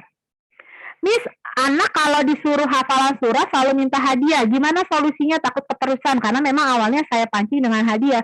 Ya sekarang dikurangin, misalkan 2 surat baru dapat hadiah, nanti 3 surat baru dapat hadiah. Lama-lama kan lama dapat hadiahnya.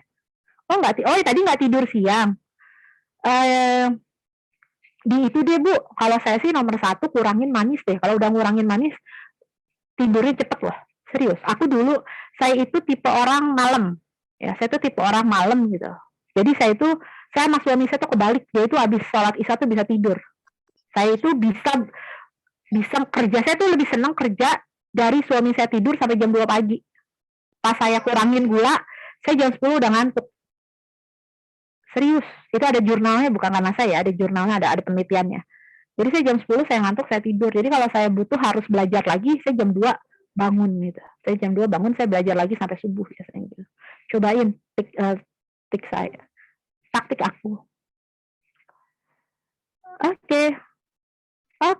Oke, terima kasih Ayah Bunda yang udah nanya dari chat, udah nggak ada lagi. Ada yang mau nanya langsung sebelum waktunya berakhir? Sorry ya, cepet-cepet biar semuanya terjawab maksudnya. Anak saya suka manis-manis. Coba dikurangin ya Bu, bukan nggak boleh, dikurangi. Dikurangin manisnya, mungkin manisnya diganti dari gula putih ke gula apa? Ke gula aren kah? Ke madu kah? Atau ke buah-buahan. Ya, misalkan bikin jus, manisnya ngambilnya dari kurma, jangan dari gula putih. Oke, ada yang mau tanya lagi? Aku lihat yang resen nggak? Alhamdulillah ya, stabil ya di angka 100-an. Oke, kalau misalnya sudah tidak ada yang bertanya, ini kalau ngechat gini tuh nggak keluar kan di itunya, keluar nggak sih? Gini aja deh, kalau ada yang mau tanya saya lebih jauh lagi, mau pribadi, silahkan WA saya. Kalau tadi nggak sempat nulis WA-nya, karena ini di-record untuk YouTube, saya nggak mau nomor WA saya tersebar, nanti bisa hubungin falasnya masing-masing ya, minta nomor telepon Miss Eva. Ya, kalau walasnya nggak tahu, nanti walasnya akan cari tahu kok nomor telepon saya ke setidaknya Miss Ica gitu ya, kan yang berhubungan sama saya banyak itu Miss Ica dan Mr. Arju. Oke, terima kasih banyak, selamat beraktivitas, semoga kita selalu sehat. Mohon maaf lahir dan batin jika ada kata-kata yang kurang berkenan dari saya. Kita ketemu di versinya Anajma bulan depan. Kalau mau ikutan semua seminar-seminar saya, setiap 1 minggu sekali saya eksis di dunia maya. Oke, terima kasih. Wassalamualaikum warahmatullahi wabarakatuh. Semoga bermanfaat. Selamat berproses. Oke, saya kembalikan Mami Santi. Terima kasih. Salam. Foto dulu Mami Santi.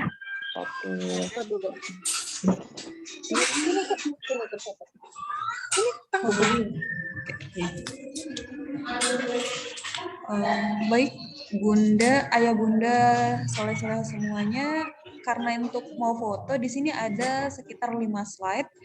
Jadi bagi yang itu silakan hidupkan kameranya. Yang bagi yang mau kelihatan di kamera. Oke, ada sekitar 5 slide. Jadi dimohon untuk setiap slide-nya senyum aja ya Bun, karena nggak tahu ada di slide keberapa. Oke, ini untuk slide yang pertama. 1, 2, 3.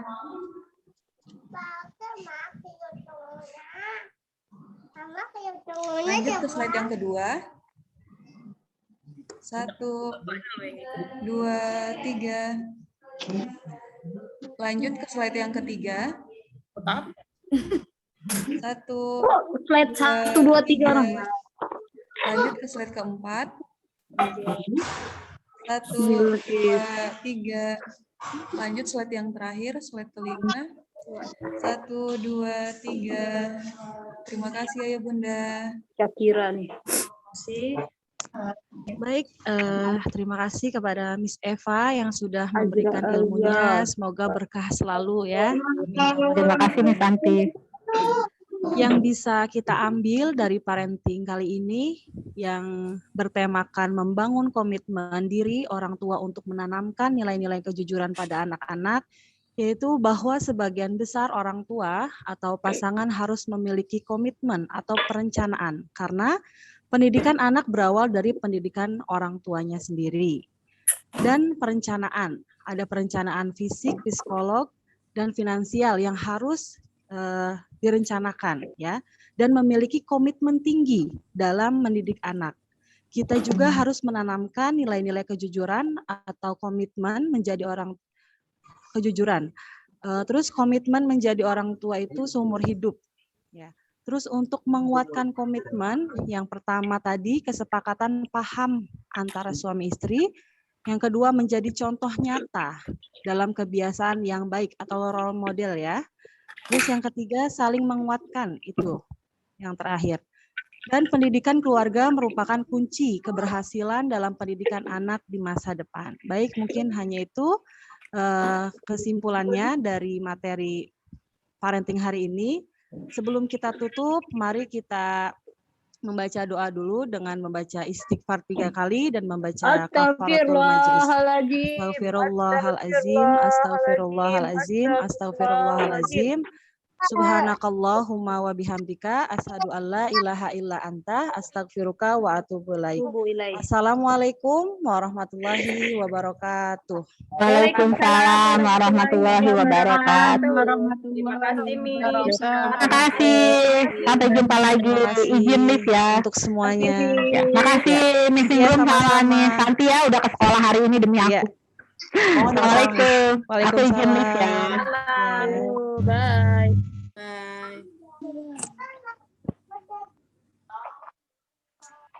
Oh, ini